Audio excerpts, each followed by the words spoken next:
Okay, let's go ahead and let's open up in prayer, shall we?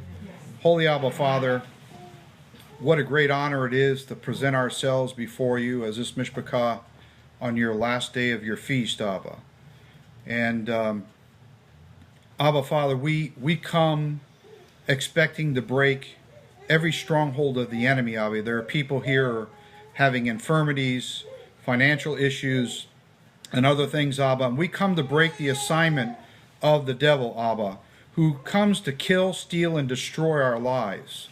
So in the name of Yeshua HaMashiach, we break that curse, Abba, and let everybody in here prosper and grow in the Word and grow in your Spirit and grow in the grace and knowledge of Yahshua HaMashiach, Abba. Holy and mighty are you, Abba. May you get all the glory for the work that you're doing in each and every one of us, Abba. All on different levels, all in different kinds of ways. And help us all, Abba, to recognize Yahshua who lives in each and every one of us and how he is grooming us step by step, one level at a time, one miracle at a time. Not all at once, but one step at a time. These miracles happen in our lives, Abba, that you may set us more and more free from the bondage of this world and from the slavery that we've come out of, Abba, as these days have pictured, and that you have set us free to be the bride of Messiah. Holy Abba Father, please help us with our weaknesses, of both our mind, our body, our spirit, and every other which way that plagues us in this world, Abba. And help us to become the master of our own reality as you empower us to pull down the strongholds, the dark places up there in the heavenlies, Abba, those principalities that you gave us authority over, when we can say that we have authority over them because you have given us that authority. Help us to realize, Abba, we don't have to settle for our flesh. We don't have to settle for the messages that the enemy wants to give us in our mind that conflict with your oral word that is spoken through your Ruach to us. Help us to recognize, Abba, that when you convict us by speaking to us about those things you want us to do, we say, Hineni, here I am. I will go forth, and I will do what you say, and I will not murmur, and I will not complain, and I will tell my flesh, you must come into conformity of the Ruach, because the Spirit wars against the flesh, and the flesh against the Spirit. Help us, Abba, once and for all, to break through this paradigm that we've been given by this world, that we are powerless to fight against this flesh. We have everything we already need. He lives inside us.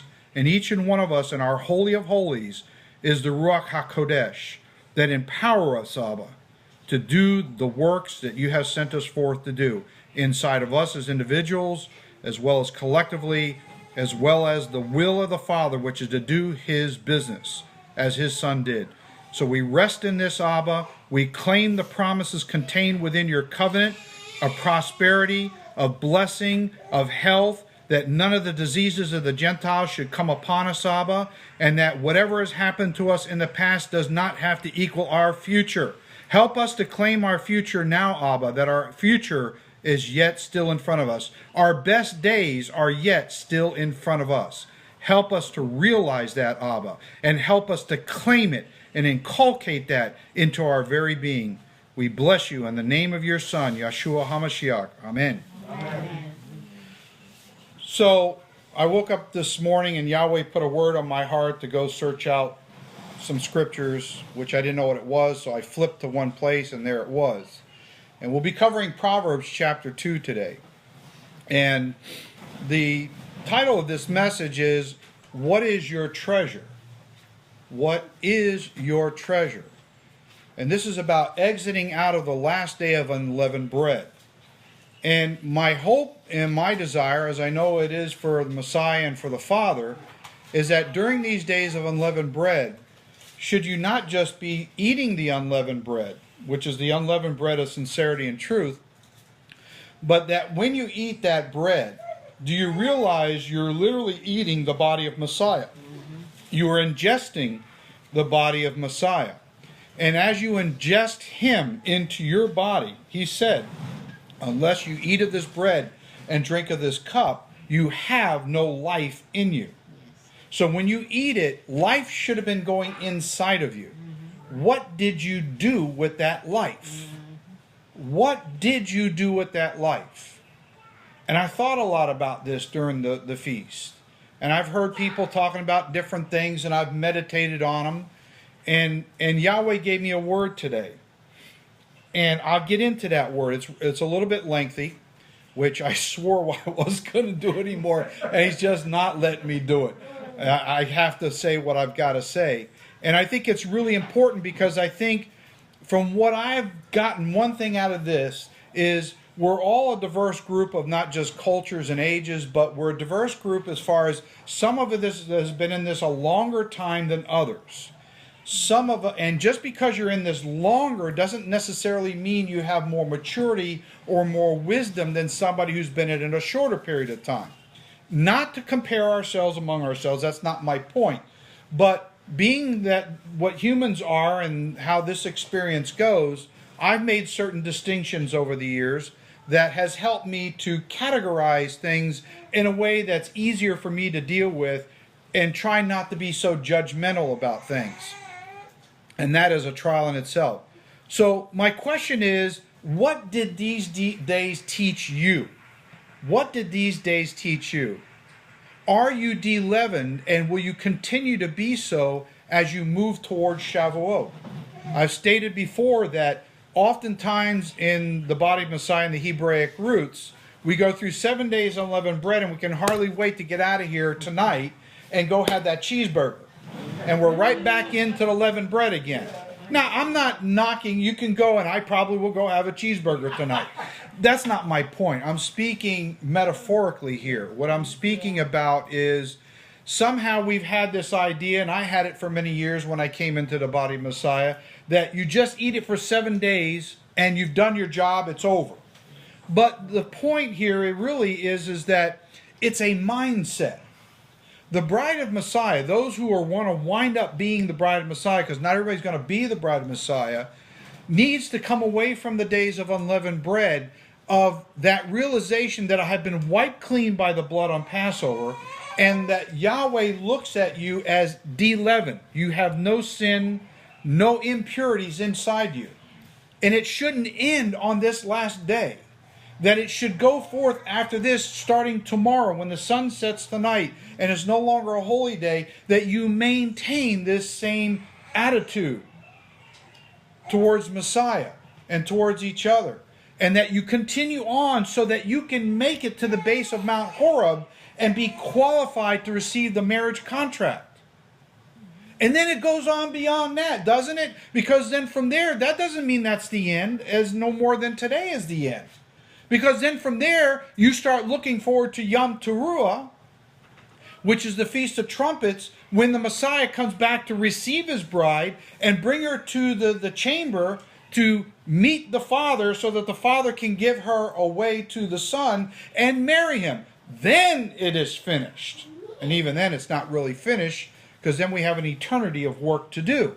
But there's no sense in even looking at all that if we can't make it out of the Feast of Unleavened Bread. And we wind up returning back into the world, into the slavery mindset that we often have when we come into these feast days. So what is your treasure? What do you focus on? What is most important to you? Do these days leave you when you leave these days? Or do you continue on and stay in a state of guarding yourself from the delusions of this world, from the stress and the contentions of this world that so often plague us, that want to pull us right out of this mindset and bring us right back in? So with that said, let's go ahead and let's get started in Proverbs chapter 2.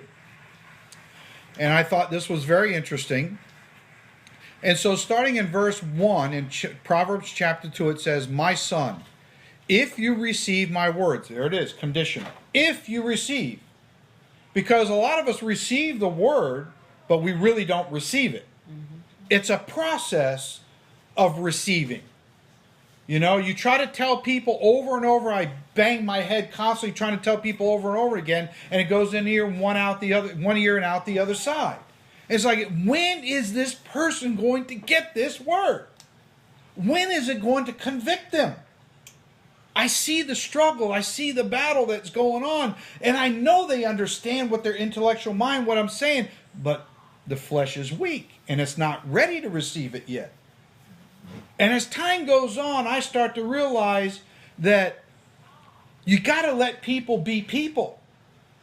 You got to let them go through whatever it is they got to go through so that they learn the lesson. You already learned it, but you got to allow them to learn that lesson. And you can beat them and beat them and beat them like a three-legged or a two-legged, one-legged stepchild, you know? But there's a time for a beating. I'm not saying there's not. But when you're constantly pounding on the person and they're still not getting it, then you got a flesh-on-flesh war going on. And that's not always profitable, I guess is what I'm trying to get across. So it says, if my son, if you receive my words and treasure, and that word treasure is as a source of protection. Is your treasure the source of protection? Do you look to your treasure as anytime something is going on in your life, your treasure is that you are looking for Yahweh's protection from whatever is ailing you, whatever is afflicting you? Physical, mental, spiritual, emotional, relationship, financial-wise, it doesn't matter what it is. Do you immediately go to that treasure and say, Yahweh, I need this treasure activated in my life at this very moment because I'm in a lot of trouble right now. And if I entertain my flesh, I'm going to do what the flesh is dictating and I'm going to be in worse trouble. And unless you intervene now with your son, whose name is I am salvation, and save me from this thing, and from myself, which is really the bigger issue. It really isn't the circumstances in your life that are the problem. It's us. We are the problem. Because face it, whatever goes on in this world, if you were not here, it would be irrelevant to you. It's only relevant because you're here and you're entertaining whatever is coming as an evil solicitation in your life.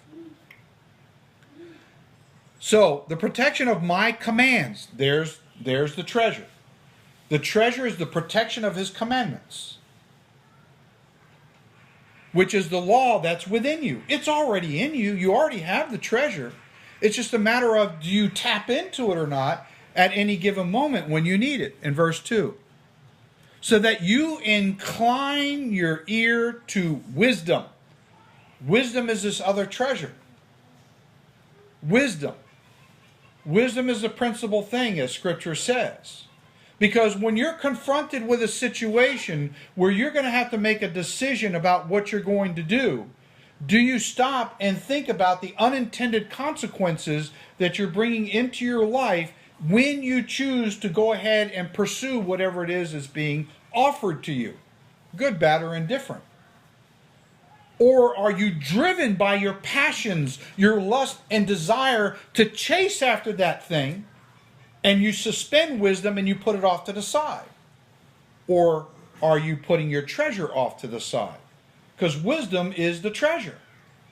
It's contained within the commandments. Because the commandments are the instructions for what wisdom will dictate. And the spirit of wisdom will come and work with the written or the oral word to impart to you the wisdom of why what you are about to walk yourself into is plain foolish and it's going to cause you a whole lot of trouble and everybody else that's around you. Unfortunately, as human beings in this society, we're taught to be impulsive and compulsive. These are behavioral issues that we have, and it's strictly of the flesh. And it should be a warning that when you feel that rising up inside you, you are now rationalizing according to the flesh. And that is the opposite of what these days of unleavened bread is all about. Because in essence, what you're doing is you're creating malice in your own life. Malice is the opposite of unleavened bread. Yeshua talked about that the doctrine of the Pharisees is malice. It's the leavened bread. That they're of the leaven. And so we can't be behaving like that. So let's continue. Wisdom, that is skillful wit. So wisdom in the Hebrew means it's skillful wit. Have you ever been in a situation where somebody comes to you and they're trying to propose something foolish to you, and somehow it seems like out of thin air, You come with, like Gabriella. Okay, there you go. I told Gabriella a statement, and she came back with a very wise, witty response, to her credit. To her credit, I'm like, that's pretty good. She got me, She got me, That's wisdom. It's skillful wit. Now, she could have entertained it in a sarcastic way if she wanted to, but she turned it around in a different kind of way. And that got my attention, And I thought that was pretty good. So praise Yahweh. That's what I'm talking about. It's skillful wit. Knowing how to answer in a way that shuts the mouth of the other person. To do that, though, you've got to know what the word says.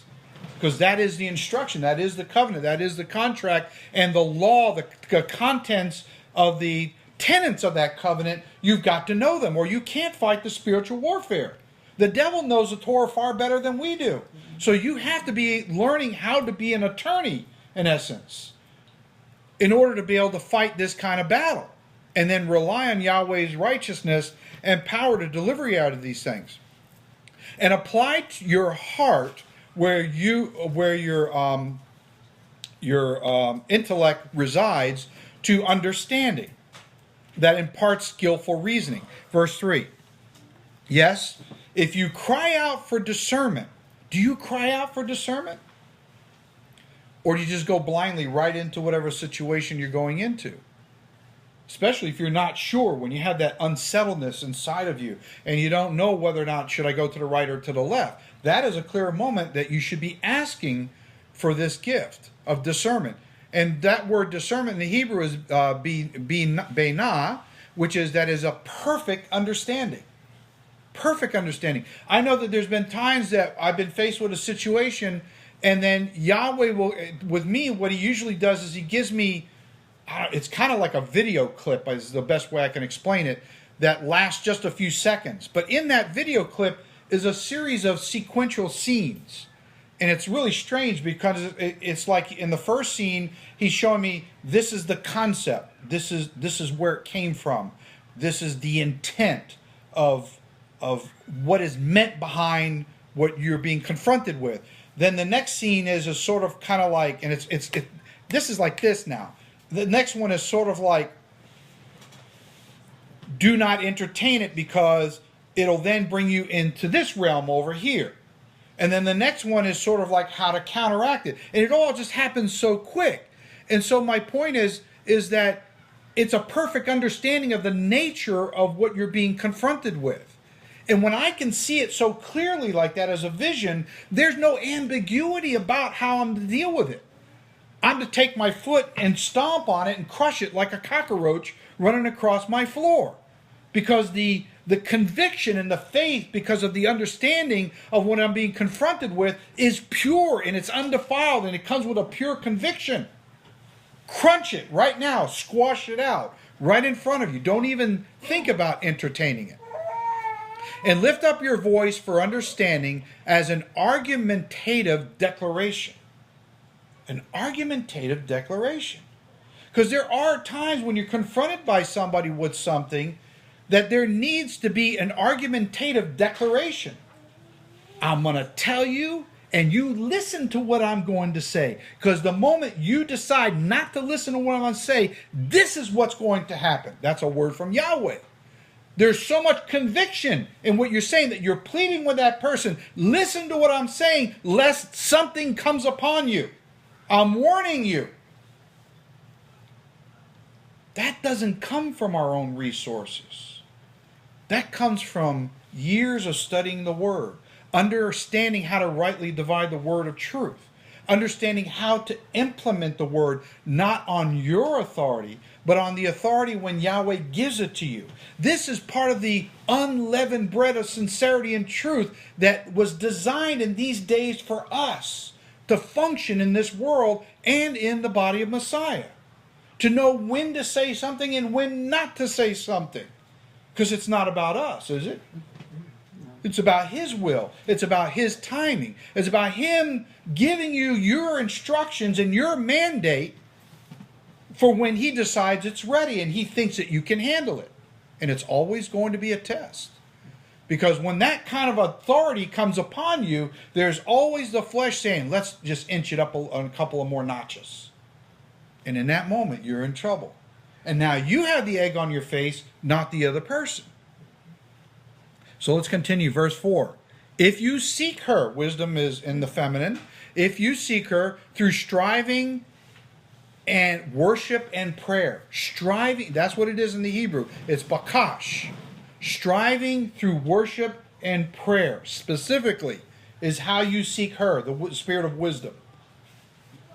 Because oftentimes I know for me that when I pray and I'm not in a rush to pray and I sit there for a while, sometimes I'll just stop praying and just meditate, and all of a sudden I get this vision or I get a word that comes to me, and there I go. I got what I need. I got my marching orders. But you got to be still and you got to be quiet, because women are not loud, at least not a contentious woman. I'm fortunate I don't have a contentious wife, so I have to listen to think. I have to listen to not what she's saying, but what she's trying to say. For men, that's not an easy thing to do. I'm getting kicked. Is it a goad? Can you feel it from here? It's got to go down here. Can you feel it from Yeah, I can feel it. Really, stop and think of it. As a man, we have a hard time listening to the femininity of a woman. It's not really natural for us. Because that means you've got to humble yourself and believe that Yahshua is speaking through your wife and imparting to you a word of wisdom in this moment when you least want to hear it. That's your battle.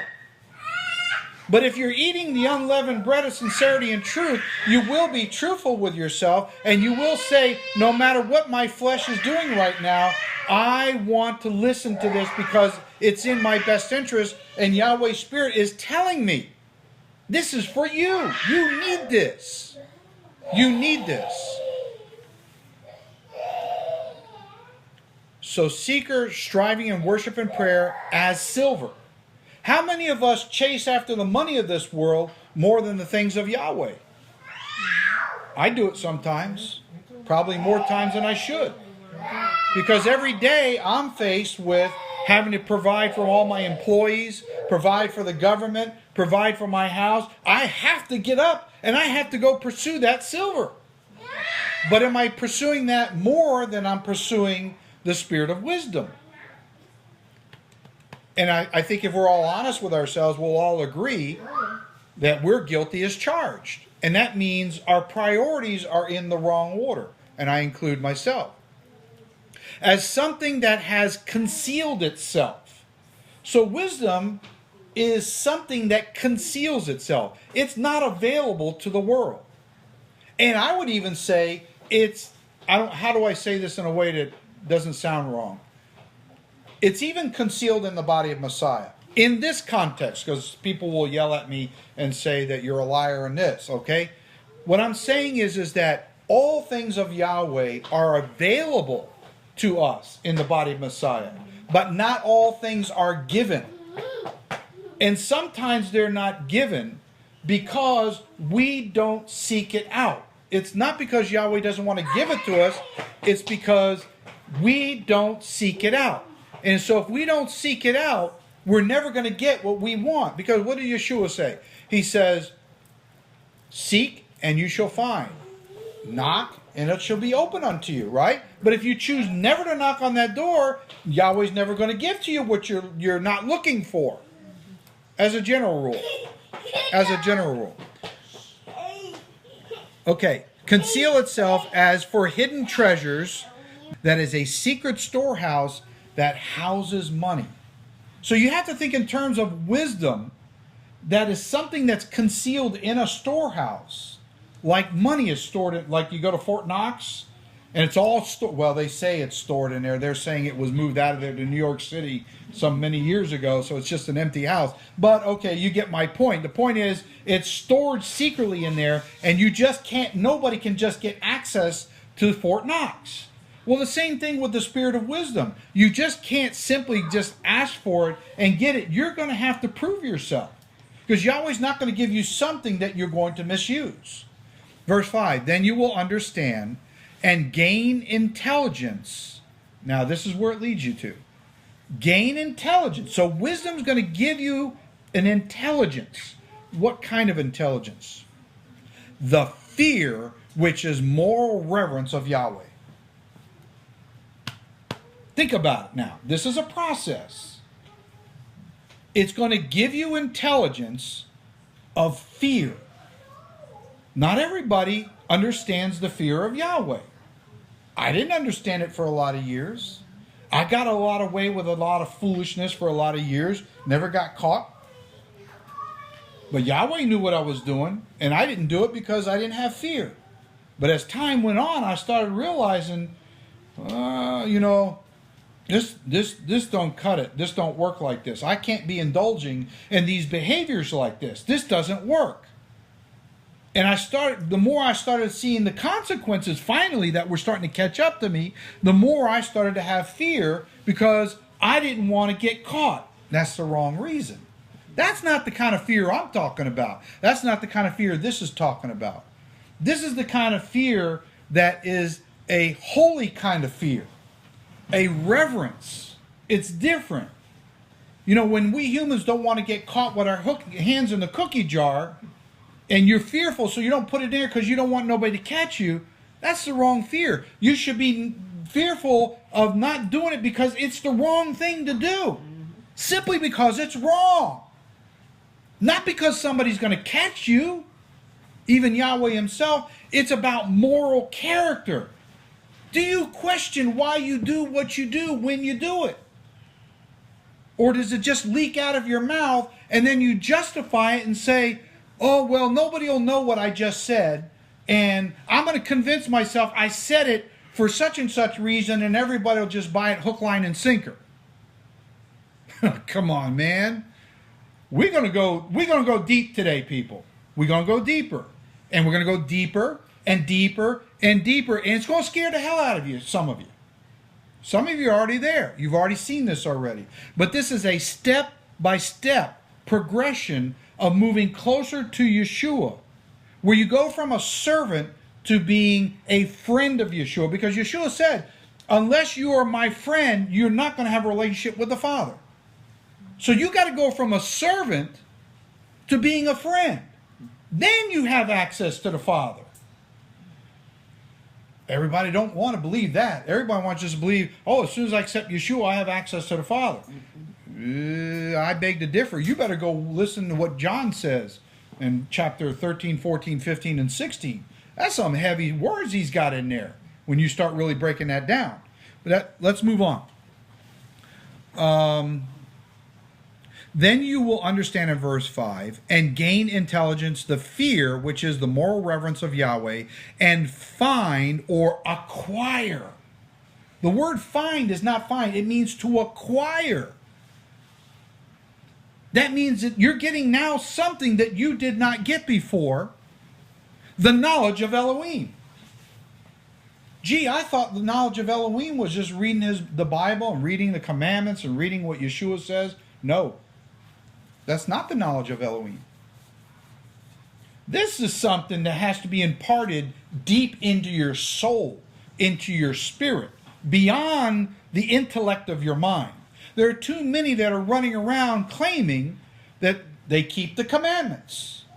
I'm going to show you right now we all are commandment breakers. And I'm going to show it in a completely different way. And it's going to feel like a 2x4 is up your head. Now, this is not about condemnation. Please, I want to establish that right now. This is about an observation. Strictly about observation. It's not about condemnation. Strictly about observation. It's about coming up to another level of awareness.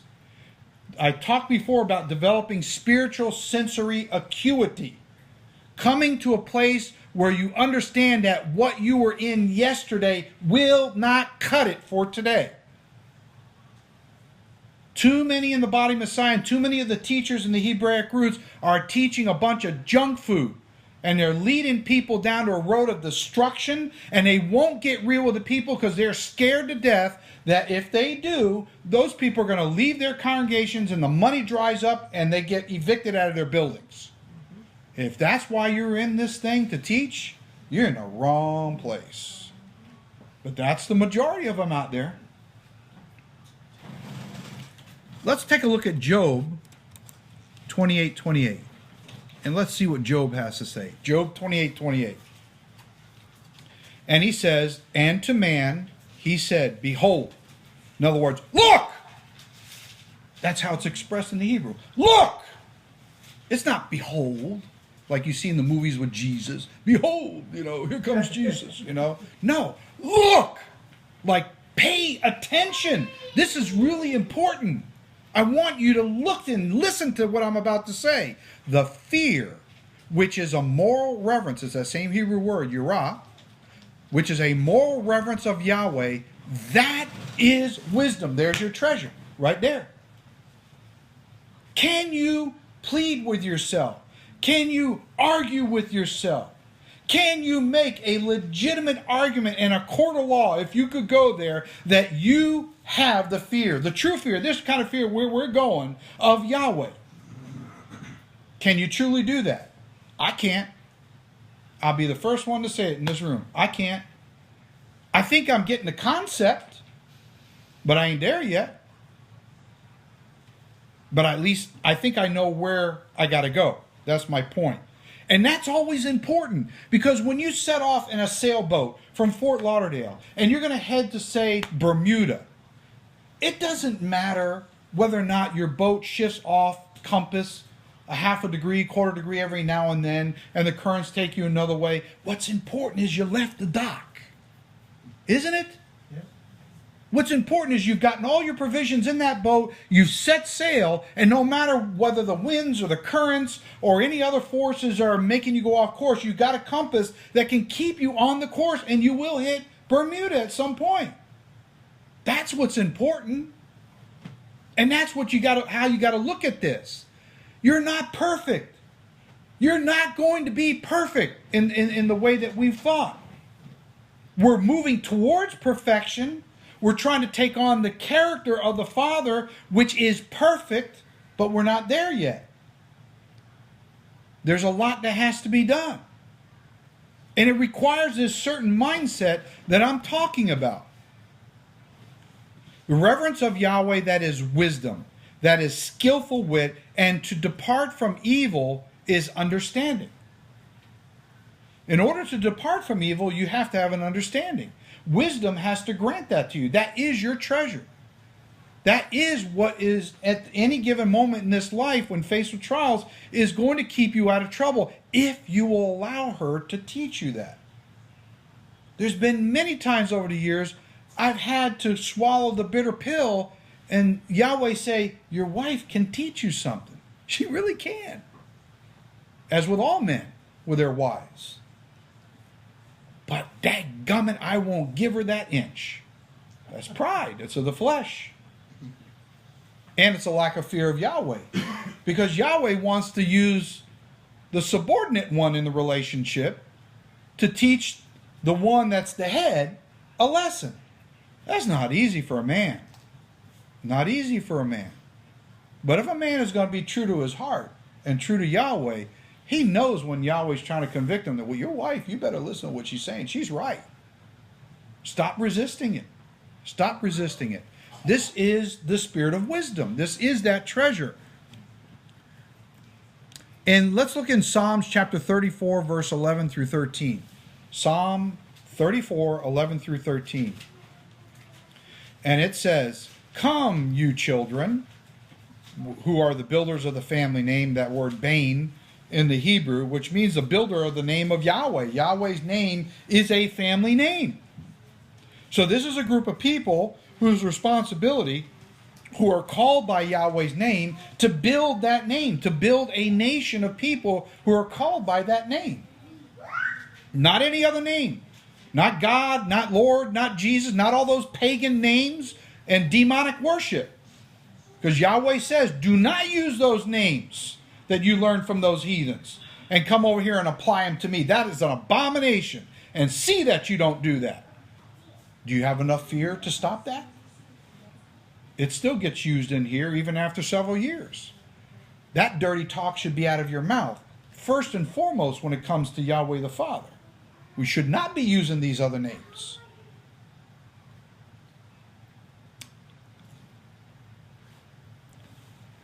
Listen, and that's the word Shema, with intelligence to me. In other words, stop and really contemplate what I'm about to impart to you. I will teach as a pricking goad. Now, I did a message a while back about don't kick against the goads, you know, and that's a painful process to get kicked with the goads. Very painful process, but that concept is right here in the Hebrew. Right here. I will teach means be pricking as a goad. To you, the fear, which is the beginning of the wisdom, which is more reverence of Yahweh. Verse 12, who is the man who desires life that is with strength? Do you desire life in this age with strength? Or do you enjoy going through this life getting your can kicked down the road constantly? And it seems like it's one defeat after another. One defeat after another. One setback after another. One humiliation after another. And it seems like you can't get one up on the devil at all. And he's just whooping your can left and right down the street. And you just feel like one big humiliating mess. Why am I in this faith? This is ridiculous. I'm serving an Elohim that doesn't give me any victory. I'm out of here. Is that how you feel sometimes? I know I can feel like that sometimes. And that's the flesh. The flesh is saying, oh, you're pathetic.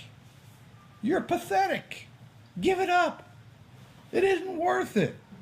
It'd go a whole lot easier for you if you just got out of this thing and go out into the world and do like everybody else does. And suspend your conscience.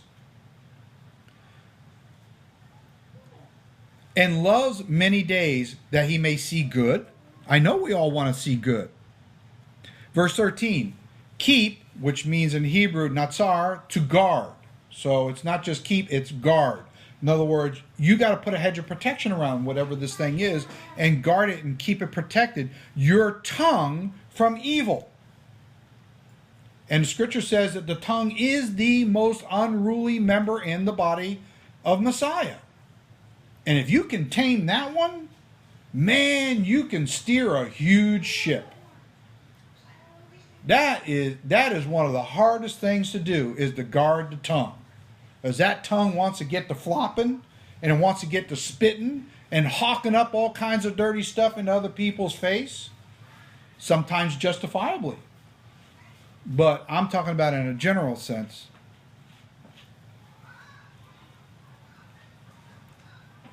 And your lips, that is a natural boundary to the tongue.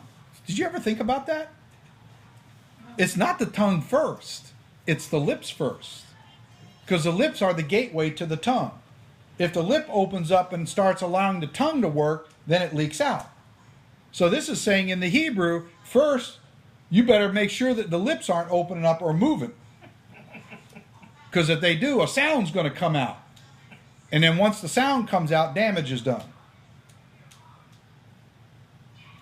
From speaking deceit, which is marab, which is deception, craftiness, and fraud. How many of us are indulging in some minute way in these things? Deception, craftiness, and fraud. However minute, because certainly I'm not like those in the world that do it blatantly right out in the open. I do it secretly, and nobody knows about it. Is it any less dangerous? Because you know what? The world does it. They're condemned anyway. You do it, it's worse. Even though your infraction may be smaller, it's actually greater. This is getting down and dirty. But if we're going to call ourselves the bride of Messiah, and we're going to proclaim we're keeping the commandments, and we're keeping the days of unleavened bread. Oh, look at me. No leaven has come into my mouth. Maybe no leaven has come into your mouth, but is there a whole lot of leaven that's coming out of your mouth? Yeah. I guarantee you, for every one of us, it has during this last week. And if you even didn't say it, you thought it. Yeah. And if you thought it, you are guilty as charged. And you know damn well what kind of game you're playing. And until you get found out about, you're going to continue to play the game until you decide to seek wisdom, which is your treasure, which puts the fear of Yahweh into you.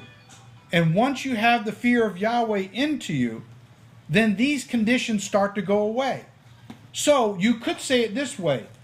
If you're indulging in these kinds of things, it means it's the absence of the fear of Elohim. Think about it for a moment. Ponder it. When the fear is missing of Yahweh, then it's easy to indulge in these things. But if the fear is there, you won't even dare come near it. You won't associate with it. Let's look in Romans chapter 2, verse 17. Romans 2, verse 17. And we're going to get a little more down and dirty. There's going to be some serious spiritual trash talking that's going to go on right now. Because for me, I'm at a point in my life where I'm sick and tired of the foolishness. I am sick and tired, not of the world. I actually get along a lot better with people in the world than I do with people in the body of Messiah. Because I find that too many are frauds. In verse 17 it says, "Indeed, you are called a Jew, and rest," which means to settle on. How many of us, and I've done it, I'm going to say it again, nobody else has to say anything. If you want to conceal your guilt, you can conceal your guilt. No, nothing off of me. I'm going to say it for myself. I've done it in the past. Settle on the law. What does that mean? What that means is I keep the commandments. I wear tzitzits. So I'm righteous. And I'm in Yahweh's will. Bull crap. Bull crap. I'm just going to be blunt about it. It's bull. You have seduced yourself into self-delusionment. You're just a fraction, maybe a fraction, above the heathen of this world who don't keep the commandments at all. Now, this is an exercise in getting real about ourselves. It's not my job to make anybody here get real with themselves. That is on you. I got a big enough job of doing it for myself. I'm telling you where I've come to watching a lot of the stuff that I've watched. And it's not fun. But you know what? The upside of it is it made me look at myself deeper than what I traditionally look at myself. So you know what? You got enough of that corruption going on inside you too. You got to clean out a little bit more. You got to get a little more of that chametz out of there. Passover came and went, and you cleaned the house in a certain kind of way, but we're finding some leaven still tucked away in some corners of this house, in this temple, where Yahweh's supposed to reside. And he's not happy with the fact that there's still some leaven lingering around during these holy days when you're supposed to be de-leavened. It's not about cleaning out your house, your physical house. It's about cleaning this house. You can have a perfect house at home with not one speck. If somebody could hook up a giant vacuum cleaner with a diesel engine outside and suck everything out of your house and it's absolutely pure, not one piece of leaven, but you could be the most corrupt person in the world. It wouldn't mean a thing. So this is not about tradition. It's not about tradition at all. I'm not negating Yahweh's instruction for your house, but what I'm saying is we need to get our priorities in the right order. And make boast or to vaunt in a bad sense in Elohim. So these are people who say, well, I keep the commandments, I got tzitzits, I do this, I do that, I do the whatever you want to say. They're vaunting in a bad sense that they know Elohim. Because they settle on the law. Man, you got to go above the letter of the law. You got to go way above the letter of the law. Can we get honest here for a minute? Let's go through just the basic 10. First one is, don't make any idols. How many of us know for a fact that you created some kind of idol in your life? Even your wife or your husband. Then you're an idol maker. How many of us bow down and worship them? then you're a worshiper of idols. How many of us take the name of Yahweh in vain? Then you're just like a heathen who uses the heathen names. How many of us break the Sabbath? And there's a lot of ways to break the Sabbath. The basic ones are not going to seek your own pleasure. When the Sabbath comes, your carcass should be in your house and you should be resting and not gallivanting around all over unless it's an emergency or something of that nature. But if your heart is set on running around doing all kinds of other stuff, you're a Sabbath breaker. Because it says so in Scripture. Should not be buying and selling on the Sabbath. If you're doing that, you're breaking just the bare minimum requirement for the Sabbath. That's wrong.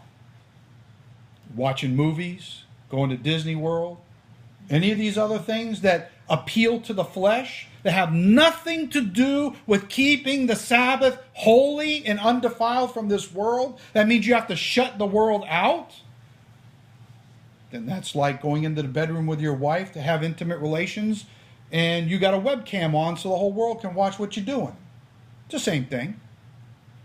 None of us would do that. Well, I would hope not anyway, but there are people who do that and they get paid for it. I told you I'm going to get down and dirty. It's not about condemnation. Please don't take this as condemnation.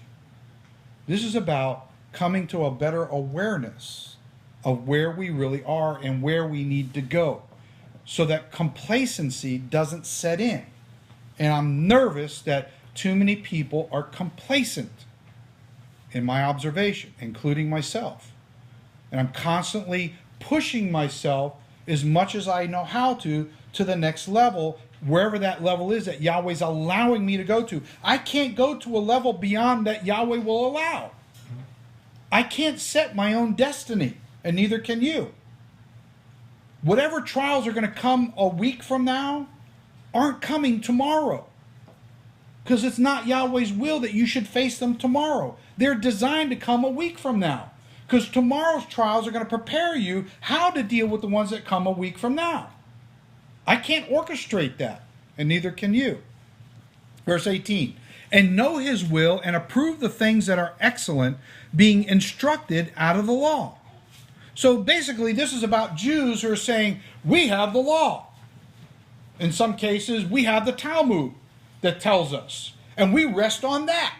We don't need anything else. We rest on this stuff. And are confident that you yourself are a guide to the blind. Man, when I think back in the earlier years, when I used to try to proselytize people and convince them about keeping the commandments and the Sabbath and all that stuff, and I look back and I thought to myself, man, you were so arrogant. You were so arrogant. You were such a sinner and a scoundrel, more than the person you were trying to make a proselyte. I didn't understand that back then. I just thought I was doing what I was supposed to do. I knew I was a scoundrel.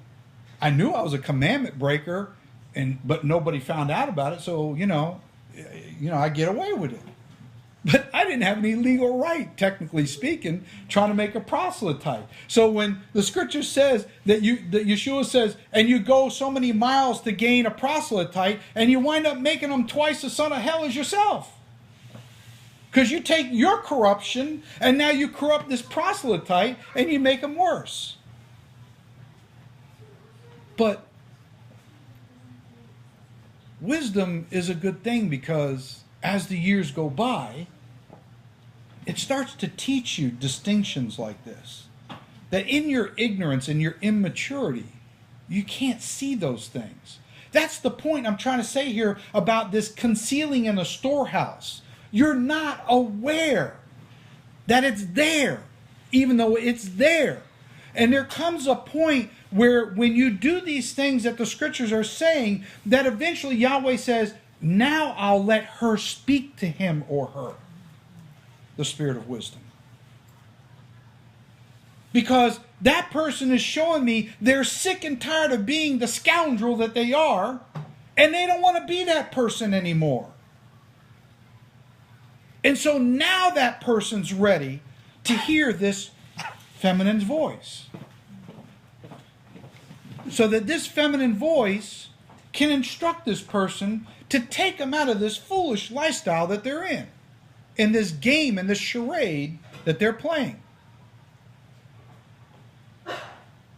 A guide to the blind, a light to those who are in darkness, verse 20.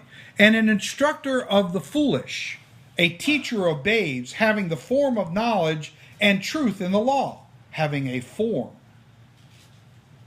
Because, after all, when you're playing this kind of a game, you're impressing the unbeliever with your knowledge. You can recite the commandments. You can recite all kinds of other supporting scripture for the commandments. You can recite what Yeshua had to say about the commandments and the prophecy concerning the commandments. And you can do all that kind of stuff, and you're resting on that kind of stuff, and this poor proselyte doesn't have the knowledge base that you have to be able to refute anything that you're saying. But you're resting on that knowledge. But inside, there's a whole bunch of leaven in there that person has no idea what you're really all about. Now, am I saying you still shouldn't proselytize a person? No, I'm not saying that. This is not about that at all. I'm just simply saying what happened to me back in my earlier years, and now looking back so many years later and seeing that I've progressed at least a little bit, at least to the point that I understand the differences in these different kinds of mindsets. Verse 21. You therefore who teach another, do you teach yourself? And I would even admonish to the point of saying, if you're not teaching yourself, shut up. Sit down and shut up. Like the Rock says, know your role and shut your mouth. You know? Know your role and shut your mouth. Get cleaned up at least a little bit. Get your priorities in the right order. Stop lying and deceiving and doing different things and your craftiness and all that kind of stuff. And then maybe Yahweh can anoint you to actually help convert the person. You're not doing the converting. You're just sowing the word because you're a seed sower. That's your job. He does the convicting, but I don't believe he's going to do that for the most part as a general rule with a person who's acting like a scoundrel on his behalf. You delegitimize yourself and your calling. You're only hurting yourself. You who preach divine truth, that a man should not steal. Do you steal? 22. You who say, do not commit adultery. Do you commit adultery? You abhor idols, which is a heathen Elohim. Do you rob temples, which means to commit sacrilege that was consecrated to a false Elohim? That's pretty wild, man. You imagine us going into a Christian church and pulling their idols out of there and using it for our own gain in some kind of way? Because basically, I mean, in our modern day, that's kind of what it would be like. That idol was consecrated to their Elohim. Or in the Catholic Church, because they're more known for idols, not that it's not in the Christian church. You who make boast and vaunt in the law of Moses, do you dishonor by entreating shamefully Elohim through breaking and transgressing the law of Moses? How many ways shall I count how I do this? How many ways? Because you know what? Really, brothers and sisters, when you sit down and you really start getting into this mindset, then you start to get humbled. You should start to get humbled and realize, I'm in a bad place. I'm in a really bad place. I didn't realize from how far down I really fell, how low I have actually gotten. If you take just 5 minutes, not even 5 minutes, I know we're so busy all the time, but if you just take 5 minutes and really start meditating, just the 10 Commandments, how many of you actually break on maybe a daily basis? My point is, we can't say that we keep the law. We can't say that we keep the law. Because if we're actively breaking them, knowingly or unknowingly, and the 10 Commandments should be at least the base idea of how you break in the commandments, then that's a really sad commentary. I try not to tell people, per se, that I'm a commandment keeper, because it comes across as self-righteous, and I know that I am not keeping the law perfectly. And I've had times where the unbelievers have found fault where I was guilty and I had no argument. So be careful. Be careful what you say. Your righteousness does not rely on you being a commandment keeper. Can we get that straight?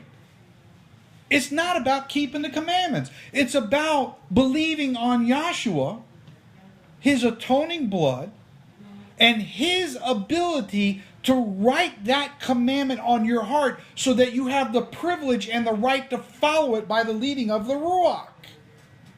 You can't keep the commandments on your own. The carnal mind has hatred towards the commandments. It is not subject to the commandments, and neither indeed can be. So let's get away from this idea that I can keep the commandment. No, you can't keep them. You can only keep the ones that Yahweh at this moment decides to write on your heart. There are commandments that I couldn't keep in the beginning, and then later on, as he wrote it on my heart stronger and stronger, I found myself not violating them anymore.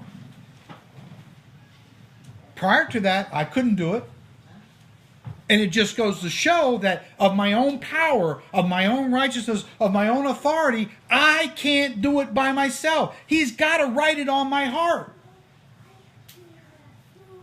And if he doesn't write it at this time, it's going to be a struggle for you. Because chances are, wisdom has not shown you the truth of what that precept of the law is really saying. So you can't keep it right because you don't even know how to define it. And what I'm saying is, don't fret over it. Don't get frustrated over it. What am I saying? What I'm saying is, seek wisdom that gives you the fear of Yahweh, and let him do his work in you step by step, not all at once. Each step will be a miracle, one at a time.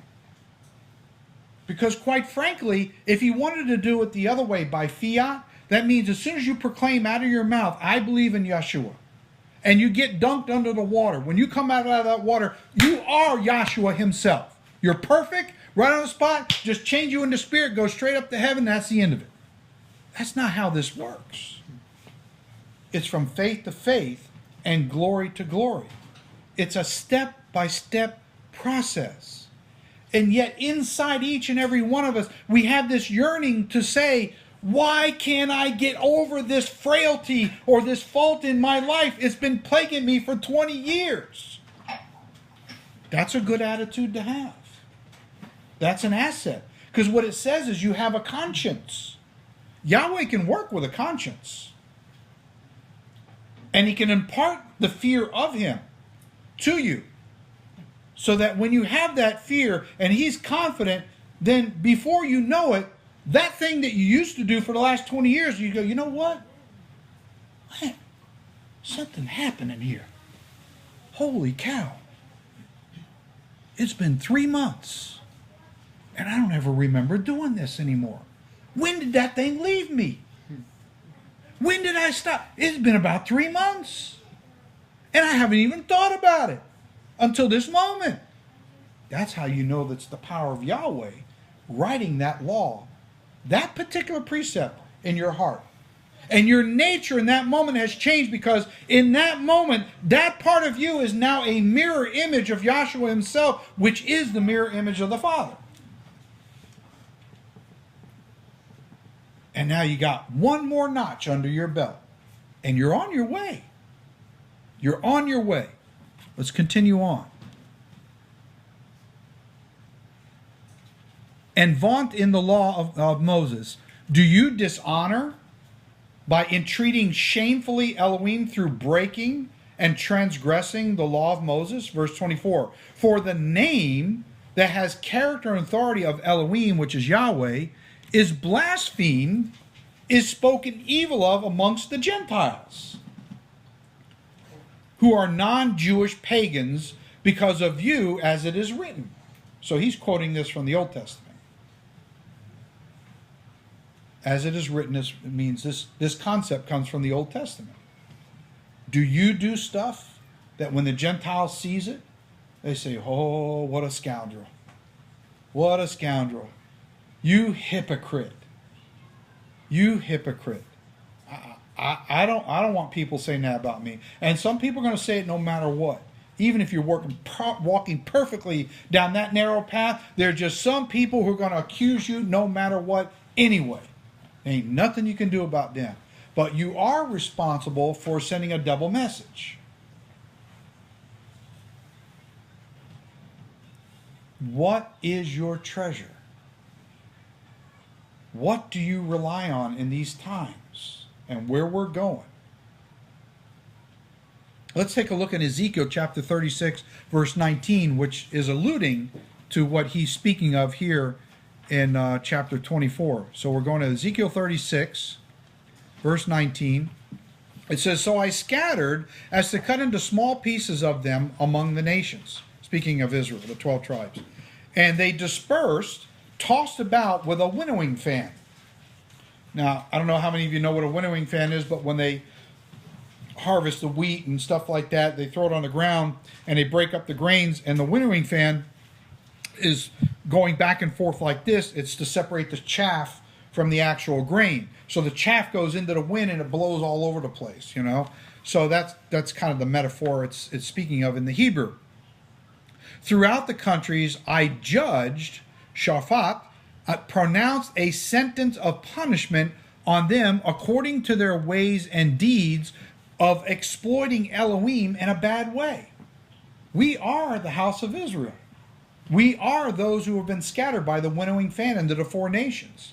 We are the ones that are exploiting Elohim in a bad way, which is why he called us out of this world.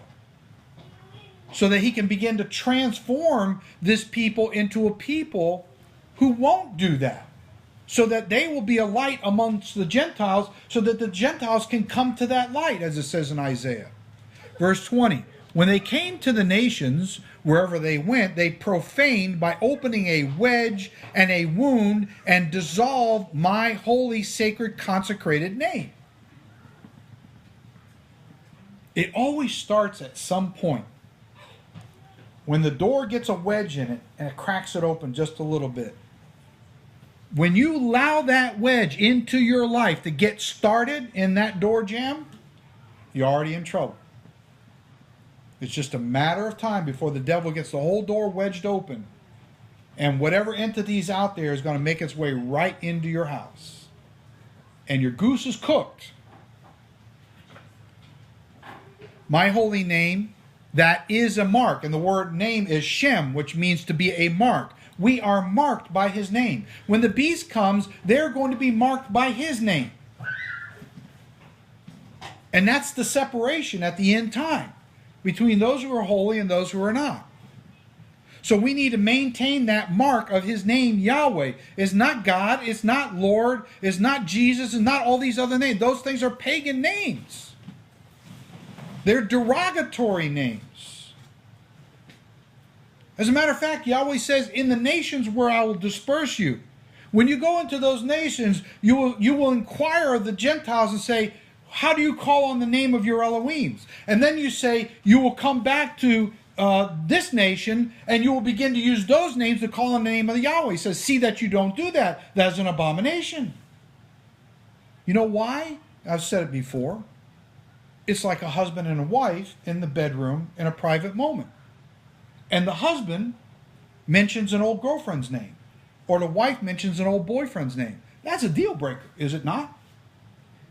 I mean, my attorney's going to be in the house in like about 5 minutes, and we're going to have divorce papers written up. Or the other party will have it written up.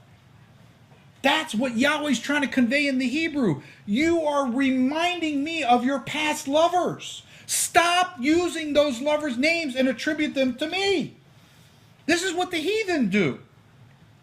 When you're truly called of Yahweh through Yeshua HaMashiach, the Ruach will lead you to the correct name, as it happened to Pedro when he was in a Christian church. in the Christian church, the name was revealed to him. It shows the power of Yahweh's name can go into a heathen church and reveal his name to somebody and nobody else in the whole freaking place. That's a powerful testimony. It shows the power of his name. And why is it he wouldn't reveal it to everybody else in that congregation? It's not his will. At least not at that time. And when they said of them, these are the people of Yahweh, and yet they have gone out of his land. Verse 21. But I had concern for listen to this. Despite what these scoundrels did, he says, but I had concern for my holy, sacred, and consecrated name that is a mark, which the house of Israel profaned by opening a wedge to wound and dissolve my name among the nations wherever they went. So he's saying, okay, to heck with you. My name is more important than you, so I'm concerned about my name, because you guys are making my name of a bad reputation. And you're dissolving my name where nobody knows what that name is. So he's saying, despite what you're doing, I'm going to preserve my name. I'm going to do what it takes for me to preserve my name. Verse 22. Therefore say to the house of Israel, he will rule as Elohim. That's what Israel means. Thus says Yahweh Elohim, I do not do this for your sake, O house of Israel, but for my holy, sacred, consecrated name's sake, that is a mark, which you have profaned by opening a wedge to wound and dissolve among the nations where you went. So there you go. There you go. His name is so important. And if we're the latter day Israelites, how much more important it is that we teach everybody, not just Christians, not just other unbelievers, not other religions. This is the name. And it's the name that's going to bring the persecution.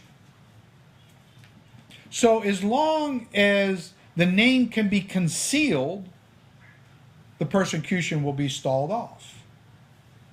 I don't necessarily have a death wish, and I don't think anybody else does, but when the time comes, there ain't not going to be a whole lot you can do about it. You're either going to call on the name of Yahweh, or you're going to call on the other heathen gods. And those are demonic spirits, pure and simple.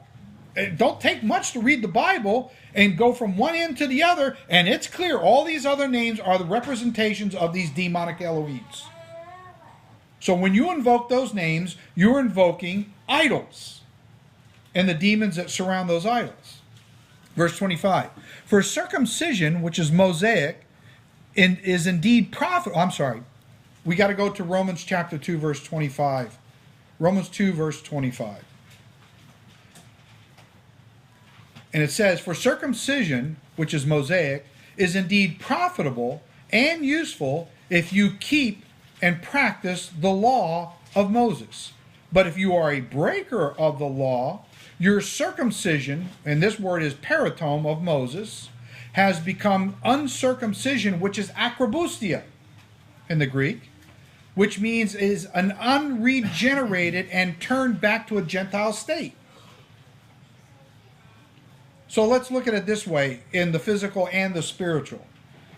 So let's say you're a Gentile, you come to the faith, and you weren't circumcised as a child, and you decided you wanted to get circumcised so you can be in your understanding of compliance. I'm not going to argue that one way or the other. That's not my point. So you go and you get circumcised. And I must state that the Mosaic circumcision is simply clipping the very tip of the foreskin. It's not stripping all the foreskin off. That is the pariah circumcision, which a certain sect of Judaism was doing to the new believers coming in and defrauding them of the faith. That's a whole nother argument. So you get circumcised, you believe in Yeshua, you get baptized, you're keeping the commandments, and at some point in your life you fall away from the faith. That circumcision doesn't do you anything. That physical circumcision doesn't do you anything. Because now what you've done is you've traded one husband for a new husband. You traded Yeshua for the covenant of Hagar, that husband. And now you're over there, and that circumcision didn't do you any good. You're now classified as a Gentile because you fell from the faith. No cutting of the flesh is going to help you. That's not going to save you. Now let's look at it in the other way. let's say, for example, you were already circumcised when you came into the faith physically, so that's not an issue. So now you decide you're going to believe in Yeshua and you're going to get baptized, and now you're circumcised in the heart. So now your circumcision is that of the heart, which is the most important, I have to say, just to put the emphasis. So there's no misunderstanding. I'm just trying to cover both situations so we can clearly understand what's going on. Then later on, you fall away from the faith. Your heart is no longer circumcised. You're now classified as an unregenerate heathen because you're not following Yeshua anymore. So that baptism and that original conviction that you got when you were called out of this world and you got baptism, that circumcision of your heart, the foreskin is now grown back over it. And your heart is covered up and it's all dirty and it's putrefied. That ain't going to help you either. That original calling isn't going to help you. The only way it will help you is at some point you come to your senses and return back and the foreskin can be re-stripped off from your heart.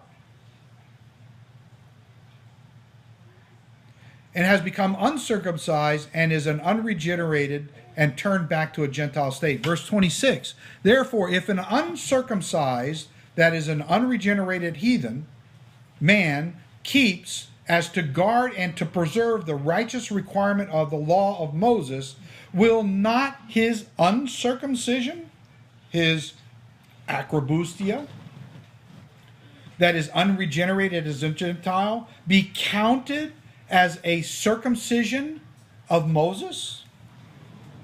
Do you get what he's saying? So no matter what you were in this state, because in your heart, you're guarding the law of Yahweh, and you're trying to keep the law, you're now considered circumcised in spirit. And will not the physically, by nature, is not a lineal descendant of Israel who is uncircumcised. So what it's saying is, this person who's physically uncircumcised is not part of the lineage of Israel. That's what it's trying to get across. Which is akrabustia, again, that is an unregenerated Gentile, if he fulfills, completes, and discharges the debt of the law. The debt of the law is death. We are all under a death sentence before coming to Messiah. So when he decides that even though he's unregenerated, he in his heart is trying to keep the law of Yahweh, he, by doing that, is discharging the death penalty that the law mandates. Judge and decide judicially to punish you, who with your written code and your Mosaic circumcision are a transgressor of the law. Man, I wouldn't want to be on that side of the fence and have that happen to me. No way. That scares me.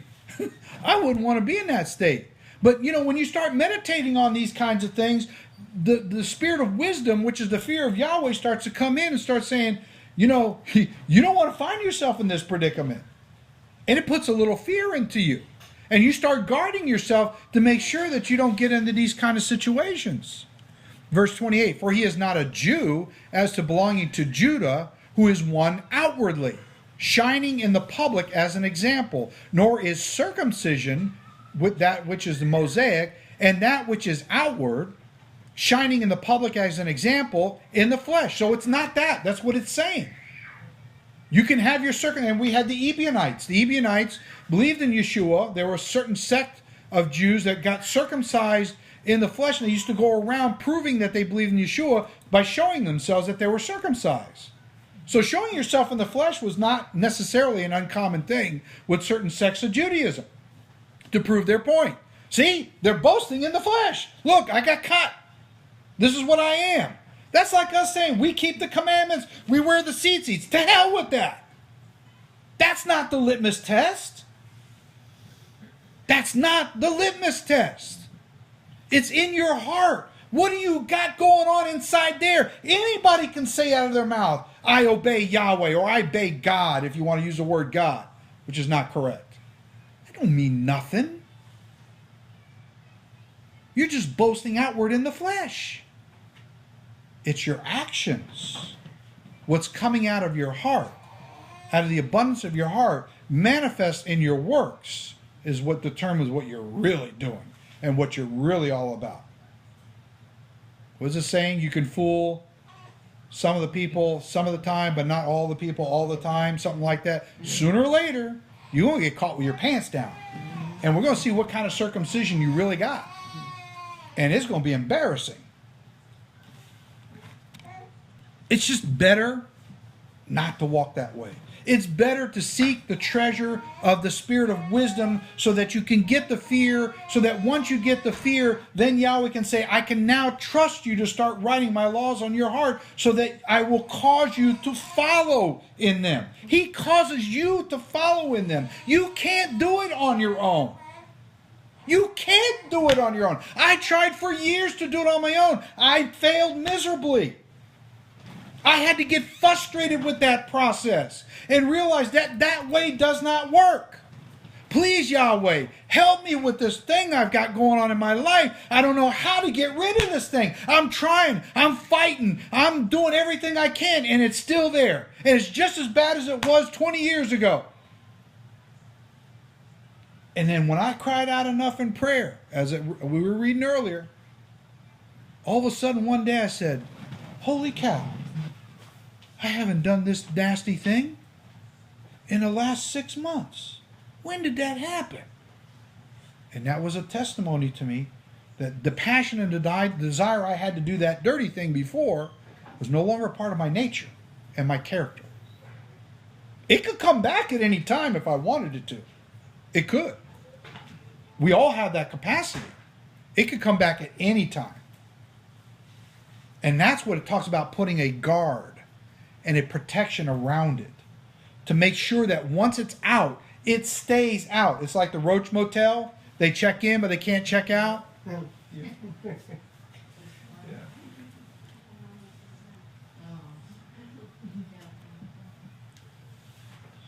So the circumcision is that as a mosaic as that of the heart, where the thoughts and feelings reside in the spirit and not in the letter, which is the writings of the book of Talmud, whose praise of commendability is not from men, but from Elohim.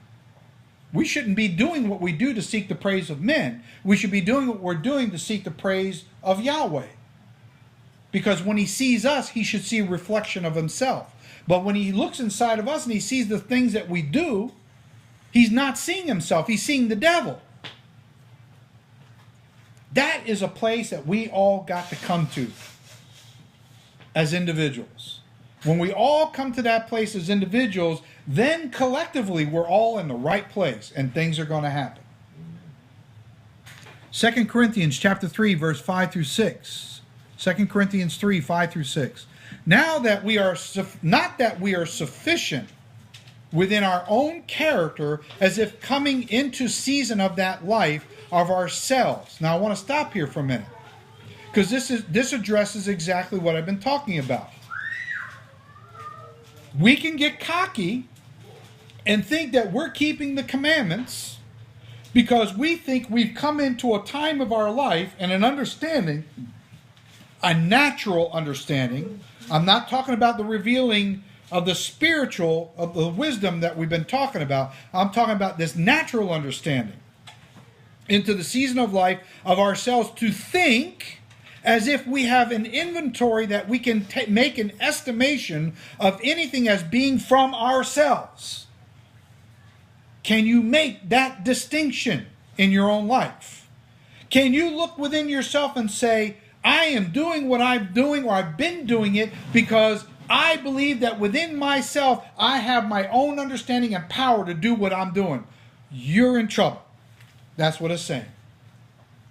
Because it's saying not that we should think, but if you're saying, I think, you're in trouble, because now you're on your own righteousness and not that of the Ruach of Yahweh.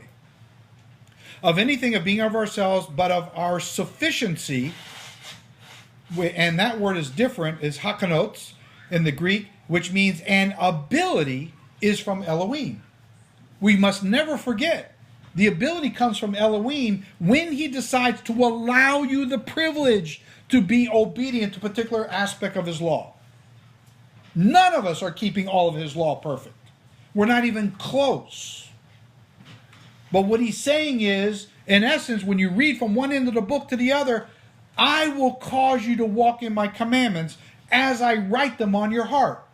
He doesn't necessarily write them all at one time on your heart. He may write the concept that these are my commandments and this is what you should strive towards, but he will write them on your heart in the order and sequence that he deems necessary for you and for you and for you and you and you and you.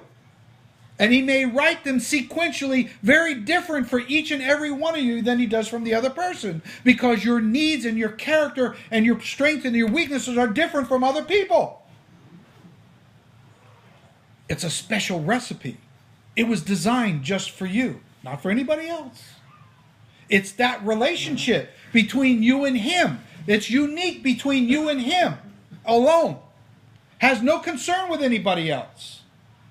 And if everybody does their part, then all together at one point we'll all come to a state of convergence when all our paths cross at a predefined moment, and we'll all enter in at the same time. That's the way it's designed. Verse 6, who has made us sufficient, able to be qualified? That's a different word too, hakanu. Still sufficient, but that's not really in the Greek. It means able to be qualified. He's able to make you be qualified. You can't qualify on your own. You can't keep the commandments on your own. You can't do it. All you can do is get to a place in your heart where you get humbled. And you say, enough is enough. I'm not playing this game no more. Now you can have me, Yeshua. Now I give you permission. Oh, what took you so long? But did it really? Did it really take you so long? I don't think so. Because I think Yahweh knew from the foundation of the world, when he conceived of the thought of creating you, he knew exactly what you were going through. And he knew exactly the moment when you were going to finally concede and say, you're mine. You can have me whatever way you want. It's not time and chance. It's by design. He's orchestrating your life and he's maneuvering you into a position where you can finally say that. It's uniquely your experience, completely different from anybody else. Who has made us sufficient, able to be qualified as ministers of the new covenant, which is a contract that is a divisory will that administers rewards. So we serve a contract that has rewards attached to it. And he's a divisory. He's the one who separates these things and gives you your rewards, whatever they're supposed to be, based upon how you complete this mandate on this earth. Not of the letter, which is the writings of a book, but of the Spirit. For the letter, writings of a book kills, but the Spirit gives life. You can't say, I keep the commandments, in the purest sense of that phrase. You are a lawbreaker. We've already gone through this. We are lawbreakers. And that law, if you're going to rest on that law, the letter of the law, that I keep the commandments, you will die. I'm telling you, as Yahweh sits on his throne, you will die if you don't change that mindset. You're in trouble. You got a lot of nasty stuff going on in your life like I do, and it's time to get real with yourself.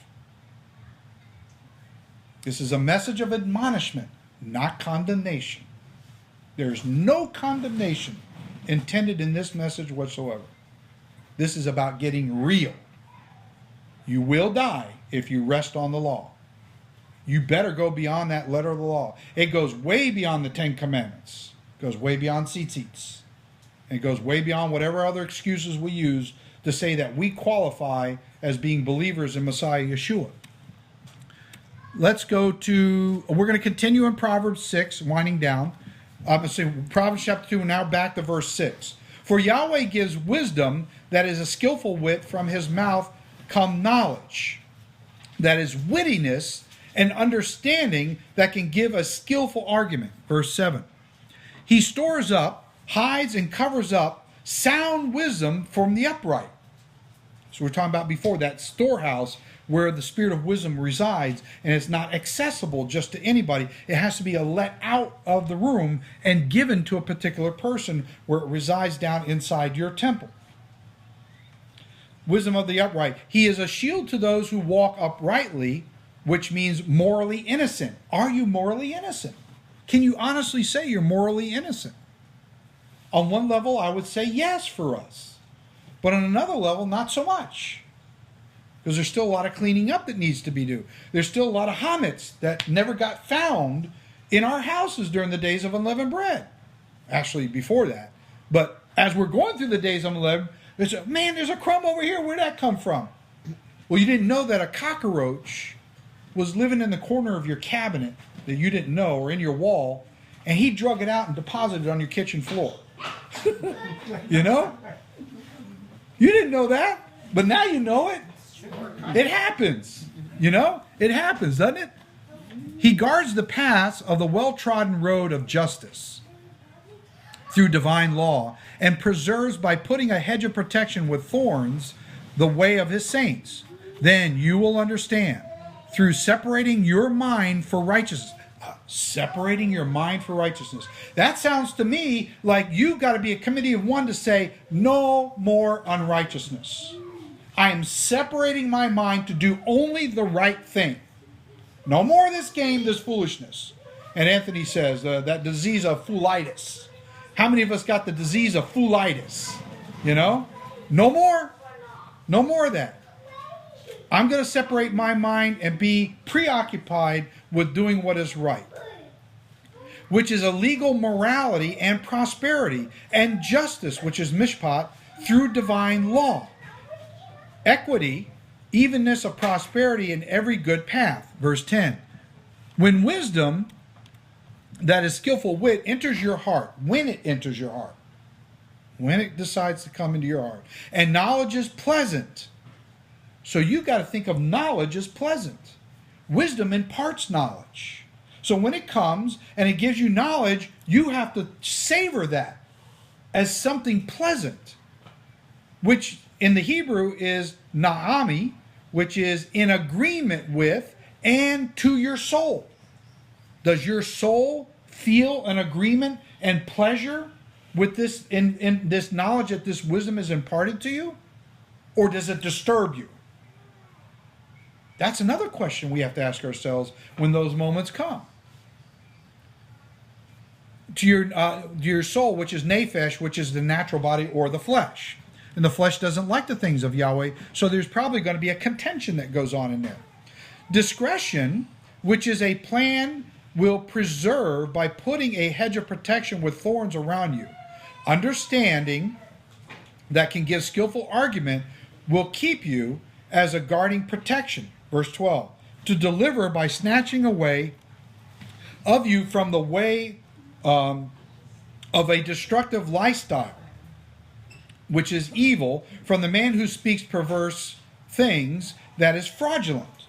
So we're always going to have these evil solicitations that come into our life, but this will keep you and snatch you away from that. It'll warn you in advance what's about to happen to you if you don't stop it right in its tracks. That's what I love about this kind of stuff. Yahweh reveals to me the schemes of what people are doing. Even when I'm not looking for it, he comes and he delivers to me the information and lets me know what people are doing. And then he tells me what the strategy is to counteract it. And sometimes that's a struggle because you want to go and choke them right now. And he's saying, don't choke them right now. If they don't listen, I'll maybe let you choke them later. But right now, don't choke them. Just leave it alone. I'm doing something beyond what I've revealed to you that you're not aware of. This is part of spiritual warfare. This is part of understanding how things work in the spiritual realm. How Yahweh works, how unclean spirit works. The legalities of all this stuff. There's so many dynamics that come into play with this. From those who leave, relinquish, and forsake the paths of unrighteousness to walk in the ways as a lifestyle of darkness that leads to ignorance and destruction. Who rejoice in doing evil and delight to the point of spinning around under the influence of a violent emotion and the perversity which is fraud of the wicked. The wicked dance around in circles, man. They love what they do when they do their wickedness, especially when they think they're getting away with it because they got one up on you. Whose ways are crooked and distorted, and who are devious in their paths, that is circular. In other words, it's a cycle of defeat. It keeps going around and around. You can predict them. They're just going around, just like the sun goes around the earth. Every 24 hours is going to make this pass. You know, there are people you can predict like that. It's in their nature. That's what they do. They're predestined to behave that way. Verse 16, to deliver or snatch you from the immoral, that is a strange and profane woman, that is an adulteress, from the seductress, that is a foreigner, who flatters with her words. Now, this is speaking within Israel. Well, how can this woman be a foreigner in Israel? It's very simple. I already stated before. When your circumcision becomes uncircumcision, you are cut off. Does that not what the Torah says? That when you indulge in certain behaviors, you'd be cut off from Israel? You're excluded. You're exiled. You're on the outside of the camp. You can't come on the inside. But they're always trying to make their way on the inside of the camp, so they can get you and lure you out there where they are. Who forsakes the companion of her youth, which is her husband, and forgets and is oblivious to the covenant that Yahweh gave us from the passing between the two pieces of flesh. That's what the word covenant means. And back there in Genesis chapter 15, when Yahweh separated the two pieces of flesh and he walked through it with Abraham and he made that covenant. So they forsook that. Who forsakes that companion of her youth and that covenant from passing between two pieces of flesh of her Elohim. Verse 18. For her house leads down to death, and her paths to the dead. Now, none who go to her return, nor do they regain their paths of life. So you may walk in the way of goodness and keep as a hedge of thorns to the paths of righteousness, which is lawfulness. You need to be keeping the law. For the upright will dwell in the land, and the blameless will remain in it. But the wicked will be cut off from the earth, and the unfaithful will be uprooted from it. So again, I'm going to ask the question, what did these days teach you? If it didn't teach you anything before this, I'm hoping that this got you to think a little bit in your own unique circumstances, how it applies to you, not anybody else. There's enough garbage that goes on in each of our lives that we don't need to invite somebody else into that garbage. But I'm hoping that it got you to think of something from an angle that maybe you didn't see it from before. Sometimes it's that other perspective that sets off a chain reaction in a person's life. So are you de-leavened, and will you continue to be so as we move towards Shavuot? Are you going to maintain this frame of mind? Are you going to stop resting on the law as that it's good enough? It's not good enough. Our righteousness has got to exceed the letter of the law. Our righteousness, we need to understand, comes from Yeshua HaMashiach. It doesn't come from the law. Or even though there's a righteousness in the law, not negating that. Too many are relying on resting on the letter of the law, and they're missing the Spirit. It's time for the body of Messiah to grab the Spirit. Allow the Spirit to set us free. Allow us to serve Him in the way that He wants us to serve Him. Without this flesh and without these wrong ideologies getting in the way. So let's be a committee of one to stay on this course, this path, leading up to Shavuot. As intensely as it is right now, let it not diminish. Let it continue on. Amen? Amen. Let's close in prayer. Abba, Father, we just want to bless you and thank you for this last day of the feast. I personally want to thank you, Abba, for giving me the message that you gave me this morning when I got up about this concept. Because, Abba, I was searching more and more for myself. And you made me to see some things that I didn't get it before. And now I see them just a little more clear. And it makes it so much easier when I can see it, because it takes away the struggle. It's the struggle that makes it so difficult, because the struggle leads to frustration. And frustration leads to disillusionment. And then disillusionment takes you down a road to kicking your carcass right out of the faith. And so, Abba, help your people to be able to see themselves just enough of what you want them to see, not anything more than that. Just enough for today, Abba. One day at a time, one miracle at a time, one step at a time, not all at once, but each step will be a miracle, Abba. If you could just please write in the hearts of your people, Abba, that their lives have come to a point now where enough is enough.